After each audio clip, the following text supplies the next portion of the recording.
নেইমারের ভবিষ্যৎ নিয়ে যখন ফুটবল দুনিয়ায় তুমুল আলোচনা চলছে, ঠিক তখনই সামাজিক যোগাযোগ মাধ্যমে ছড়িয়ে পড়ছে একটি ভাইরাল লাইভ ভিডিও।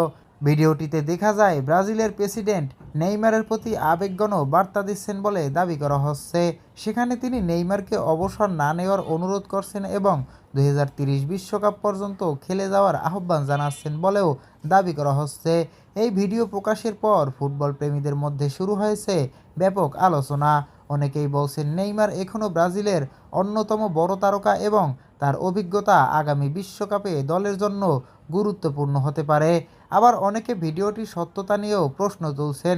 এদিকে নেইমারের ভবিষ্যৎ নিয়ে এখনও আনুষ্ঠানিকভাবে যা নিশ্চিত করা হয়েছে সেটি সবচেয়ে গুরুত্বপূর্ণ। তাই সামাজিক মাধ্যমে ছড়িয়ে পড়া কোনো ভিডিও বা বক্তব্য বিশ্বাস করার আগে নির্ভরযোগ্য সূত্র থেকে তথ্য যাচাই করা উচিত।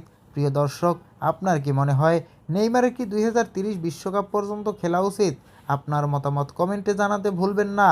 আর বিশ্বকাপের সকল আপডেট পেতে অবশ্যই চ্যানেলটি সাবস্ক্রাইব করুন।